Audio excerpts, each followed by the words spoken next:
চাঁপাইনবাবগঞ্জের সোনা মসজিদ সীমান্তে মাদকবিরোধী বিশেষ অভিযানে বিপুল পরিমাণ ভারতীয় নেশাজাতীয় সিরাপ, একটি বিলাসবহুল প্রাইভেট কার সহ একজনকে আটক করেছে ৫৯ বিজিবি মহানন্দা ব্যাটালিয়ন, মহানন্দা। পৃথক দুটি অভিযানে ফেন্সিডিলের বিকল্প হিসেবে ব্যবহৃত মোট ৫৭৭ বোতল এসকুফ ডিএক্স সিরাপ জব্দ। আমাদের চাঁপাইনবাবগঞ্জ জেলা প্রতিনিধি মাহিদুল ইসলাম ফরহাদের পাঠানো তথ্য ও ভিডিও চিত্রে ডিডি ডেস্ক রিপোর্ট।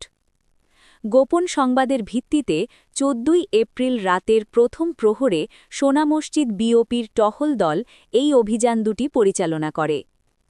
সোনা মসজিদ চাঁপাইনবাবগঞ্জ মহাসড়কের পিরোজপুর গ্রামস্থ মক্কা স্কেলের সামনে একটি কৌশলগত অবস্থান নেয় বিজিবি। এ সময় একটি অ্যাকর্ড ২৩৫০ সিসি প্রাইভেট কারের গতি রোধ করে তল্লাশি চালানো হয়।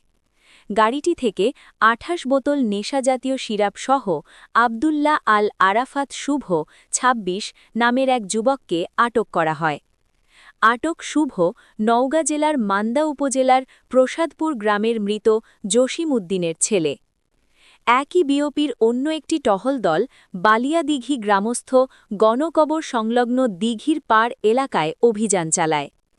বিজিবির উপস্থিতি টের পেয়ে মাদক চোরাকারাবারীরা পালিয়ে গেলেও সেখান থেকে মালিকবিহীন অবস্থায় ৫৪৯ বোতল এসকুফ ডিএক্স সিরাপ উদ্ধার করা হয়। মহানন্দা ব্যাটালিয়ন ৫৯ বিজিবির অধিনায়ক লেফটেন্যান্ট কর্নেল গোলাম কিবরিয়া বিজিওএম অভিযানের সত্যতা নিশ্চিত করে জানান, আটককৃত আসামি, মাদক এবং প্রাইভেট কারের বিরুদ্ধে আইনি প্রক্রিয়া চলমান রয়েছে। তিনি আরও উল্লেখ করেন, দেশের যুদ্ধসমাজ ও আগামী প্রজন্মকে মাদকের মরণ থাবা থেকে রক্ষা করতে বিজিবি জিরো টলারেন্স নীতি অনুসরণ করছে। সীমান্ত এলাকায় চোরাচালান ও মাদক নির্মূলে আমাদের এই কঠোর অবস্থান ও অভিযান ভবিষ্যতেও অব্যাহত থাকবে।